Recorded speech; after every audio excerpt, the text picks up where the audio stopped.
Mi hermano empacó mis cosas en 3 bolsas de plástico negro y me dijo que ya le estorbaba en la casa que mi madre nos dejó a los dos.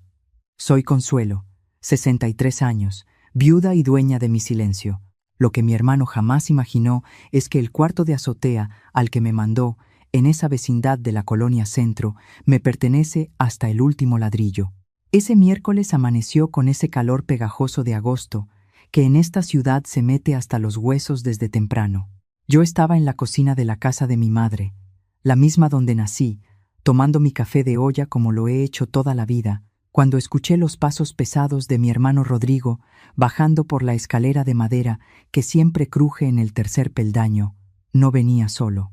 Detrás de él arrastraba los pies su esposa Griselda, esa mujer que lleva 15 años mirándome como si yo fuera una mancha difícil de quitar del mantel bueno. Rodrigo entró a la cocina con 3 bolsas negras de basura hechas bulto y las tiró sobre las losetas sin decir los buenos días. Griselda se quedó recargada en el marco de la puerta con los brazos cruzados y una sonrisa que no era sonrisa, de esas que la gente usa cuando ya ganó algo y quiere que lo sepas. Consuelo, dijo mi hermano sin mirarme a los ojos, ya encontramos un cuarto para usted, en la vecindad de la calle Hidalgo.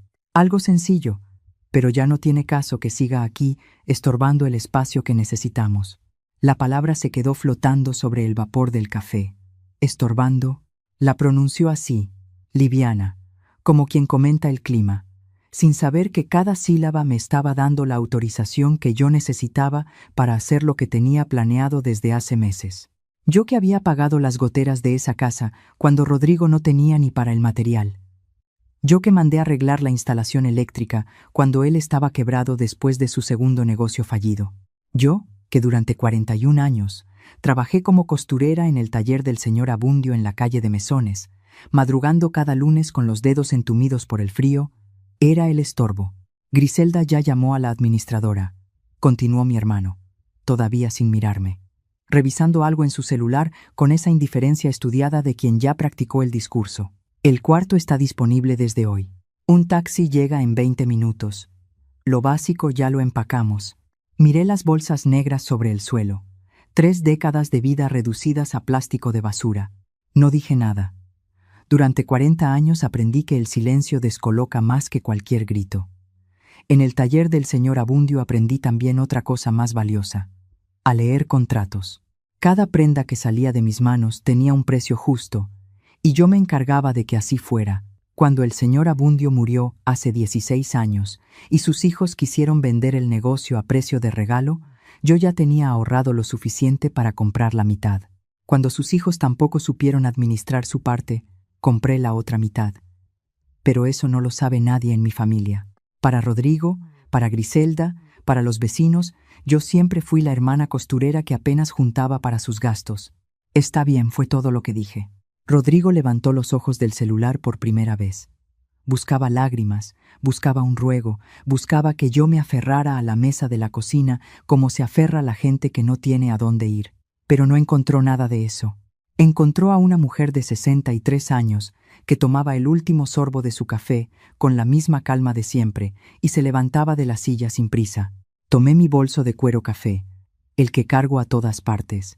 Adentro, entre las monedas y el rosario de mi madre, estaban mis llaves. No las llaves de la casa de mi hermano, mis llaves, las que abren puertas que Rodrigo ni sabe que existen. El taxista era un muchacho joven que me ayudó a cargar las 3 bolsas negras sin decir una palabra, pero me miraba por el espejo con esa lástima que da mucha rabia, la lástima de quien cree que está viendo una historia de derrota. Griselda alcanzó a asomarse por la ventana del taxi antes de que arrancara. Ya verá que allá va a estar más tranquila, Consuelo me dijo con voz de azúcar falsa. Nosotros pasamos a visitarla cuando podamos. Subí el vidrio. El trayecto duró media hora. La ciudad pasaba por la ventana como siempre, caótica y viva, llena de puestos de tacos y de camiones que frenan sin avisar. Conozco estas calles de memoria. Las caminé durante décadas yendo y viniendo del taller, cargando telas, entregando pedidos, cobrando facturas. El taxista me miraba de reojo buscando conversación, pero yo desdoblé el papel que Griselda me había puesto en la bolsa del suéter. Una dirección escrita con su letra redonda y apretada. Vecindad Los Laureles. Calle Hidalgo número 34.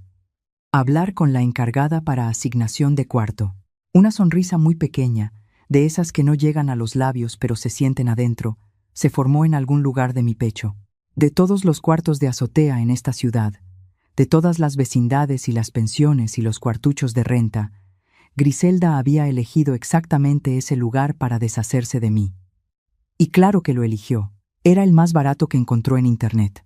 El anuncio decía: cuarto amueblado con baño compartido, agua caliente 3 horas al día, 2 meses de depósito. Lo que el anuncio no dice, lo que ningún anuncio dice, es que esa vecindad la compré yo hace 12 años cuando el dueño anterior se fue a Estados Unidos sin pagar sus impuestos y el fisco la remató.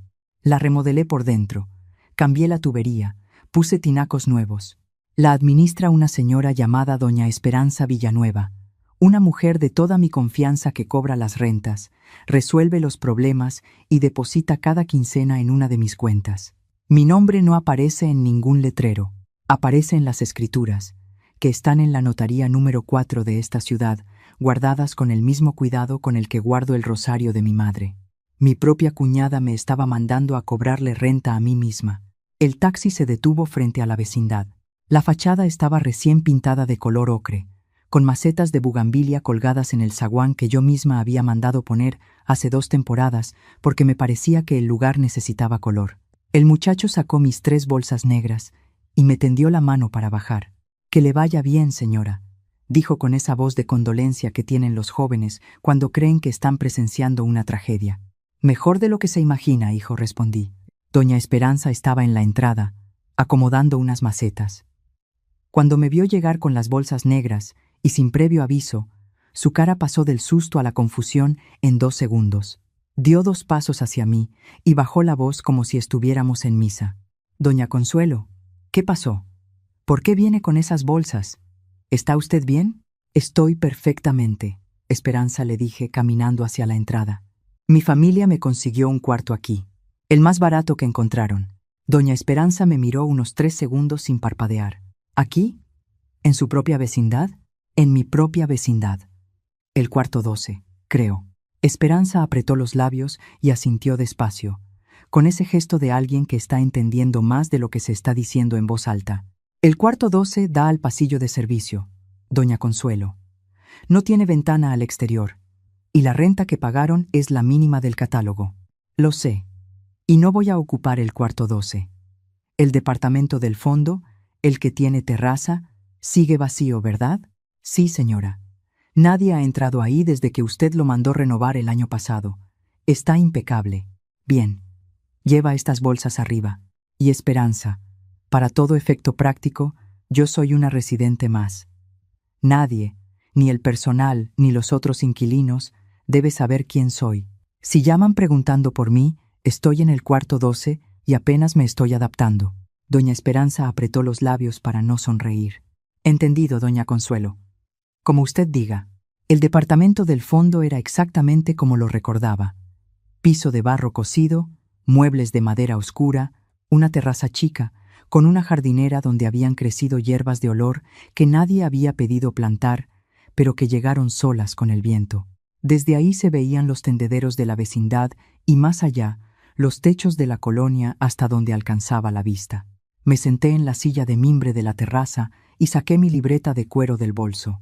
La misma que cargo desde hace 20 años, donde anoto números, fechas, nombres, condiciones de contratos. La misma que Rodrigo vio una vez encima de la mesa y preguntó que qué era, y le dije que era mi recetario de cocina. Empecé a hacer cuentas con la calma de quien tiene todo el tiempo del mundo. La casa de mi madre, la que Rodrigo me acababa de quitar, es una propiedad de 2 plantas en la colonia Guerrero, con 3 cuartos, sala, comedor y un patio con naranjo. Cuando mi madre murió hace 8 años, nos dejó la casa a los 2 por partes iguales. Rodrigo nunca quiso formalizar nada porque decía que entre hermanos los papeles eran ofensa. Yo nunca insistí porque sabía que ese momento llegaría, y cuando llegara, yo tenía que estar lista. Las escrituras de la casa están en la misma notaría número 4, con mi nombre en el 50%. Sin mi firma, Rodrigo no puede vender, hipotecar, ni hacer absolutamente nada con esa propiedad. Lo que sí podía hacer, y lo que sospechaba que estaba planeando, era usarla como garantía para conseguir dinero prestado. Rodrigo llevaba 3 años metido en un negocio de venta de autopartes que no terminaba de arrancar, con deudas en varios lados y la costumbre de prometer lo que no tiene. Llamé al licenciado Fuentes, mi abogado, desde el teléfono de la terraza. Un hombre de unos 55 años, delgado, meticuloso, de esos que guardan secretos mejor que cualquier caja fuerte. Licenciado, dije en cuanto escuché su voz. Necesito que me haga una revisión urgente. Quiero saber si mi hermano Rodrigo ha intentado usar la casa de la colonia Guerrero como garantía para algún crédito. También quiero saber con quién se está juntando para el negocio de las autopartes y si hay algún movimiento notarial reciente a mi nombre que yo no haya firmado. Hubo una pausa breve. ¿Sospecha de algo concreto? Sospecho que mi hermano acaba de hacer algo muy tonto, respondí. Quiero saber exactamente qué tan tonto. Me pongo en eso hoy mismo. ¿Tiene acceso a un fax o correo para el reporte? Mándelo al correo de siempre. Y licenciado, discreción total. Como siempre, doña Consuelo. Colgué y me quedé mirando los tendederos. Una señora en el segundo piso colgaba sábanas azules con esa concentración serena de quien lleva años haciendo lo mismo y ha encontrado paz en la repetición. Me gustó verla. Me recordó a mí misma en otros tiempos, cuando la vida era más angosta pero más clara. Pasaron 4 días antes de que llegara el reporte del licenciado Fuentes. 4 días en los que yo salía todas las mañanas a caminar por el mercado de la colonia, compraba mis verduras, tomaba mi café en la fonda de la esquina y regresaba al departamento del fondo, que sin hablar con nadie de lo que estaba tramando. Doña Esperanza me llevaba el periódico todas las tardes con una discreción absoluta. El reporte llegó un domingo por la mañana. Lo leí entero 2 veces, con la lupa de aumento que cargo en el bolso desde que los ojos ya no me dan para la letra pequeña. Rodrigo había hecho exactamente lo que yo temía, y lo había hecho peor de lo que imaginaba. 3 semanas antes de echarme de la casa, mi hermano había firmado un poder notarial ante un notario de una colonia lejana, usando un documento donde supuestamente yo le cedía la representación total sobre la propiedad de la colonia Guerrero. Mi firma estaba ahí, una firma que no era mía. Con ese poder falso, Rodrigo había tramitado un crédito de 1.200.000 pesos con una financiera privada, ofreciendo la casa entera como garantía. El dinero ya estaba depositado en su cuenta. Con ese dinero, había comprado mercancía para el negocio de autopartes y había renovado la camioneta que usaba para las entregas. El licenciado Fuentes lo describió en el reporte con una sola frase: falsificación de firma para obtención fraudulenta de crédito. Delito grave en el Código Penal Federal. Tomé el teléfono. Licenciado, ya leí todo. Es una situación muy seria, doña Consuelo, dijo él con ese tono cuidadoso que usan los abogados cuando la verdad pesa. Si usted quiere, puedo ir hoy mismo al Ministerio Público y levantar la denuncia. Con las pruebas que tenemos, su hermano podría estar detenido antes del martes. No respondí sin dudar. No, todavía no. La cárcel es un final demasiado rápido, licenciado. Si encerramos a Rodrigo ahora, Griselda va a correr a contarle a todo el mundo que yo destruí a mi propia familia por dinero, y mi hermano va a pasar los próximos años convenciéndose de que fue la víctima. Quiero que él mismo cabe su propio hoyo. Escuché al licenciado Fuentes pensar al otro lado de la línea. ¿Qué tiene en mente? La financiera que le prestó el dinero, ¿qué tan dispuesta estaría a vender esa deuda? Otro silencio. Más largo esta vez. Con el incentivo correcto, cualquier financiera privada vende su cartera. ¿Está pensando en comprar la deuda? Estoy pensando en ser la dueña de cada centavo que mi hermano debe. Que busque a sus socios, que le compre mercancía a sus proveedores, que se sienta el hombre de negocios que nunca ha sido. Y cuando esté en el punto más alto de su propia fantasía, le cobro todo con intereses. El licenciado soltó un sonido que a la mitad era tos y a la mitad era risa contenida. Va a ser usted mi cliente más complicada, doña Consuelo, pero nunca aburrida. Muévase rápido, licenciado. Y por favor, que ningún movimiento tenga mi nombre visible. Use la sociedad anónima de siempre. Para el miércoles tenemos la deuda comprada. Le mando confirmación. Colgué y me quedé en la silla de mimbre con los ojos cerrados unos minutos. El sol de la mañana calentaba la terraza y de abajo llegaba el olor a café y a pan dulce de la panadería de la esquina. No sentía tristeza, no sentía rencor tampoco, o si lo sentía era un rencor frío y útil, del tipo que sirve para no cometer errores. Pensé en mi madre, en cómo ella siempre dijo que Rodrigo era el listo de los dos, el que iba a llegar lejos, el que tenía labia y don de gentes. Yo era la callada, la que cosía, la que nunca salía en las fotos porque siempre era quien las tomaba. Mi madre me quería, no lo dudo, pero también era ciega para algunas cosas. No veía que mi silencio no era limitación, era método. El martes por la tarde, el intercomunicador del departamento zumbó 2 veces. Doña Consuelo dijo la voz de doña Esperanza en tono bajo. Su cuñada acaba de entrar por el zaguán. ¿Viene sola?, preguntó por el cuarto 12. Bien. Espérate 5 minutos y llévala. Me quité el suéter de lana y me lo cambié por una blusita más vieja, de las que tenía en las bolsas negras que Griselda me había empacado. Me solté el chongo y me dejé el cabello sin peinar. Tomé el rosario de mi madre y lo enredé en las manos. Bajé las escaleras de servicio hasta el pasillo trasero del primer piso y entré al cuarto 12 por la puerta que doña Esperanza había dejado entreabierta. El cuarto era lo que prometía el anuncio. Una cama individual con colchón de esponja, una silla de plástico, un foco pelón colgado del techo y una ventana pequeña con reja que daba al pasillo interior. Olía a humedad y a jabón de lavandería. Me senté en la orilla de la cama y crucé las manos sobre el rosario. Esperé. Los tacones de Griselda resonaron en el pasillo antes de que apareciera la sombra por la rendija de la puerta. Entró sin tocar, como entra la gente que cree que tiene más derecho que tú en tu propio espacio.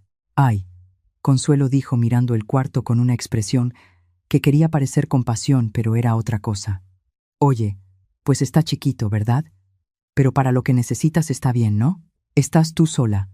Tampoco necesitas tanto espacio». Me quedé en silencio mirándola. «Te traje unas galletas, Marías», dijo poniendo una bolsita del Oxxo sobre la silla de plástico. «Y tantita fruta, una mandarina y un plátano, para que tengas». Asentí sin decir nada. Griselda no se sentó. Miraba los rincones del cuarto con ese ojo clínico de quien está verificando que el problema quedó resuelto. Luego sacó el celular, revisó algo rápido y lo guardó. «Oye, pues Rodrigo está muy contento con el negocio, ¿eh? Ya metió toda la mercancía, ya tiene 3 clientes grandes confirmados. Dice que para fin de año ya estamos en otro nivel. Hasta piensa remodelar la sala de la casa, poner duela y todo. La casa se va a ver muy diferente». «La casa, mi casa», qué bien dije con voz opaca. «Ya sé que te costó trabajo adaptarte, Consuelo, pero fue lo mejor para todos. A veces uno tiene que hacer sacrificios, ¿verdad? Y aquí estás bien. Tienes todo lo que necesitas. Galletas Marías, una mandarina, un plátano». Eso era lo que valía para mi cuñada 4 décadas de mi trabajo. «¿Rodrigo no vino?», pregunté. «Está muy ocupado con el negocio. Ya sabes cómo es. Cuando uno arranca algo así, hay que estar encima todo el tiempo». Miró su reloj. «Oye, yo te encargo porque tengo que irme, tengo al dentista. Cualquier cosa me marcas, ¿eh? Cuídate mucho». Salió sin abrazarme. La puerta se cerró y sus tacones se fueron alejando por el pasillo hasta que el silencio regresó. Me levanté de la cama. Mi espalda recuperó su postura de siempre y mis manos soltaron el rosario. Miré la bolsita del Oxxo sobre la silla de plástico. La tomé y la dejé sobre el buró. No tiré las galletas porque una no tira la comida. Eso me lo enseñó mi madre. Pero las galletas Marías me iban a durar exactamente lo que me duraba la paciencia. Subí al departamento del fondo por las escaleras de servicio. Me cambié de ropa, me recogí el cabello y me senté al escritorio con la libreta de cuero y el teléfono. El miércoles, como había prometido, el licenciado Fuentes me confirmó que la deuda de Rodrigo era mía. 1.200.000 pesos, con sus intereses y condiciones originales, ahora tenían mi nombre como acreedor. Rodrigo le debía ese dinero a una sociedad anónima cuyo nombre no le decía absolutamente nada, y que en los papeles parecía una financiera cualquiera de las muchas que operan en esta ciudad. «¿Qué sigue?», preguntó el licenciado. «Mañana quiero que el nuevo acreedor, que somos nosotros, le mande una carta a Rodrigo exigiéndole una auditoría sorpresa de su negocio». Que le pidan los estados de cuenta del mes, los contratos con sus clientes y, sobre todo, que acredite la garantía que ofreció originalmente. Que le pidan la escritura de la casa. Si le piden la escritura, Rodrigo va a entrar en pánico. Sin su firma usted no existe como dueña parcial. Y sin eso la garantía es inválida. Exactamente. Y cuando entre en pánico, lo primero que va a hacer es buscarme para pedirme que firme algo. Que le diga a Esperanza que me fui a un retiro espiritual en Malinalco con unas señoras del grupo de oración y que no tengo señal de celular. El licenciado Fuentes soltó un resoplido. Malinalco. Muy específico. Los detalles específicos hacen creíbles las mentiras. Licenciado, mande la carta mañana. Pasaron 3 días. Doña Esperanza me reportó que Rodrigo había llamado a la vecindad 4 veces preguntando por mí. Cada vez, ella le decía lo mismo con una paciencia de santa. Que doña Consuelo estaba en su retiro, que no había manera de comunicarse, que en cuanto regresara le daría el recado. El sábado por la mañana, cuando yo estaba en la terraza leyendo con mi lupa y tomando café, el intercomunicador zumbó 3 veces seguidas. Doña Consuelo, la voz de doña Esperanza sonaba tensa. Están aquí los dos, su hermano y su cuñada. El señor Rodrigo está alterado. Dice que necesita hablar con usted urgente, que es una emergencia. Amenazó con llamar a la policía si no lo dejamos pasar al cuarto 12. Respiré despacio. El momento había llegado antes de lo que esperaba, pero no importaba. Estaba lista desde hace semanas. Esperanza, escúchame bien.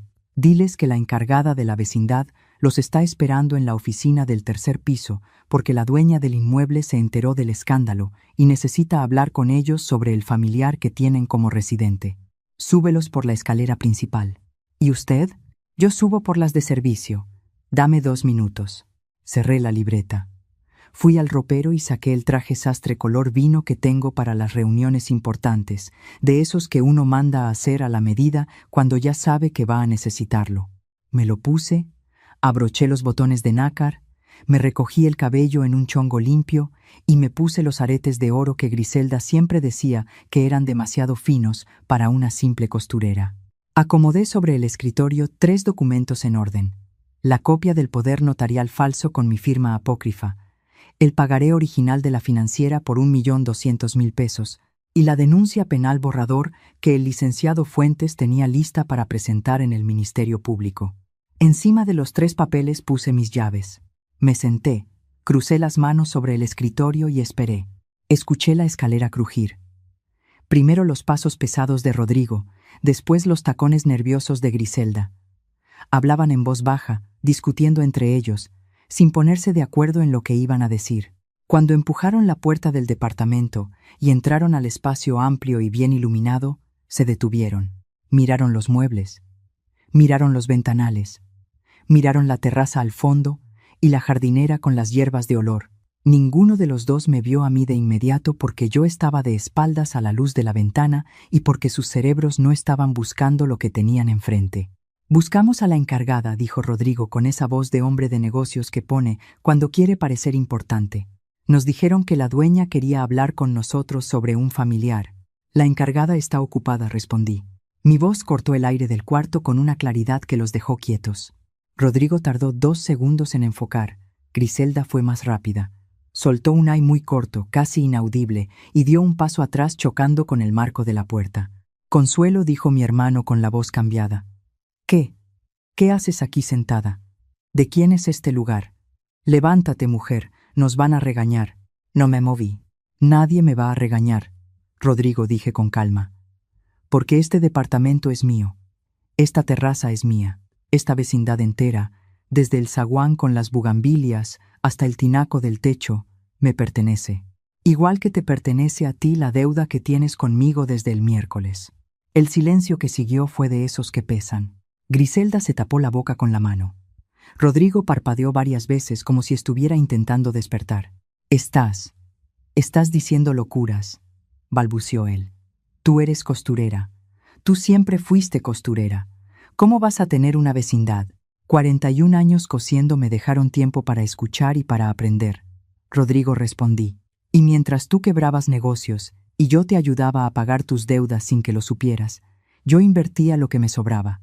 Compré esta vecindad hace 12 años. Tengo 4 locales en el mercado de la colonia Álamos. Tengo la mitad del taller de costura de la calle de Mesones que lleva mi apellido en el registro mercantil, no el del señor Abundio, porque el señor Abundio murió y yo se lo compré a sus hijos. Rodrigo sacudió la cabeza. Esto no puede ser. Lo que no puede ser, lo interrumpí señalando los papeles sobre el escritorio, es lo que está aquí. Acércate y lee. Mi hermano caminó hacia el escritorio con las piernas que no le respondían bien. Se inclinó sobre el primer papel. Lo reconoció de inmediato porque lo había firmado él mismo, o creía que lo había firmado él mismo, porque la firma que estaba debajo de mi nombre no era la mía. Este es, empezó. É o poder notarial que falsificaste para tramitar el crédito lo completé. Sí. Mi firma no es esa, Rodrigo. No te pareces ni a los trazos.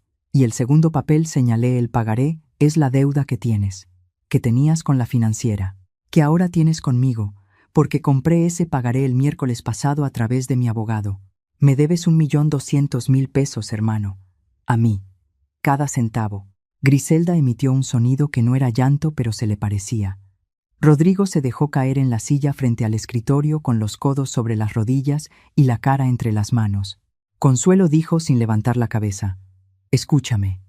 Fue un error. Fue una tontería que cometí porque estaba desesperado.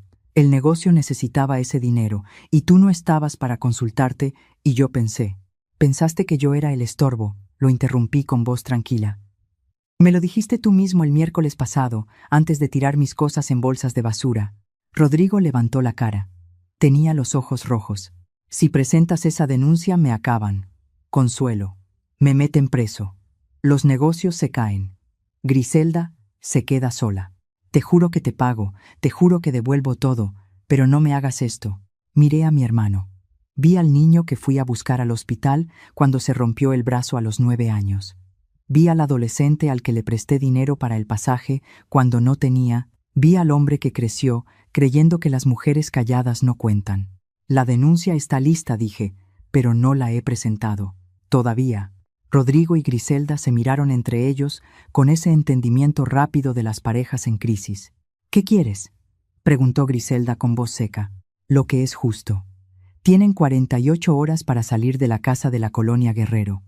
Sus cosas personales, su ropa, sus documentos, lo que quepa en las mismas bolsas de basura que usaron conmigo.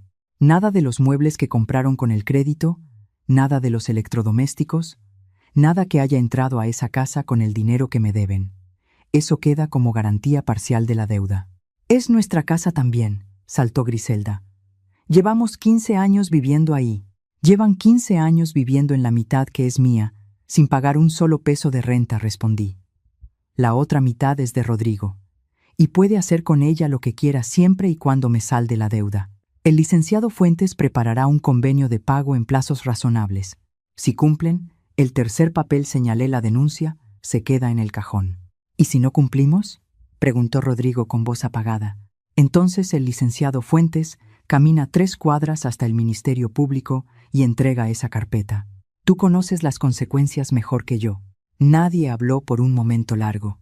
Griselda agarró a Rodrigo del brazo y lo jaló hacia la puerta. Mi hermano se levantó con movimientos torpes, sin mirarme. En la puerta se detuvo un segundo y giró la cabeza. «No te reconozco», dijo en voz baja. «Siempre fui así», Rodrigo respondí.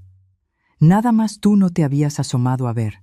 Las pisadas de los dos bajaron por la escalera principal y el ruido del zaguán, al cerrarse, llegó hasta la terraza como un punto final puesto en el lugar correcto. Me quedé sola en el departamento. Tomé los 3 documentos y los guardé en mi bolso junto al rosario de mi madre y a mis llaves. Me acerqué a la terraza y me apoyé en la baranda mirando los tendederos y los techos y más allá los árboles del parque que se alcanzaban a ver si uno sabía dónde mirar.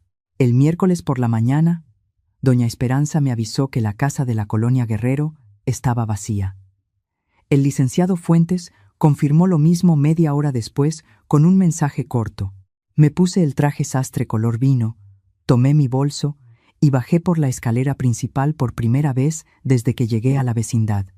Crucé el zaguán, saludé a doña Esperanza con un gesto de la cabeza y salí a la calle. La ciudad estaba ahí, igual de ruidosa y viva de siempre, oliendo a cemento mojado y a gorditas de la señora del puesto de la esquina. Caminé despacio hacia la parada del camión, sin apuro, con la espalda recta y los pies seguros sobre el pavimento. 41 años me pasé escuchando conversaciones de los clientes en el taller, escuchando los precios de los terrenos en la radio, escuchando los consejos del licenciado Fuentes sobre cómo proteger lo que uno construye. Mi hermano creyó toda su vida que el silencio era señal de que no había nada adentro, que las mujeres calladas eran mujeres vacías. Apreté el rosario de mi madre dentro del bolso y seguí caminando. Al echarme de la casa con 3 bolsas de basura, Rodrigo rompió el último hilo de obligación que me ataba a cargar su historia. Me devolvió algo que yo había guardado con demasiada paciencia: el permiso de ser, finalmente, solo mía.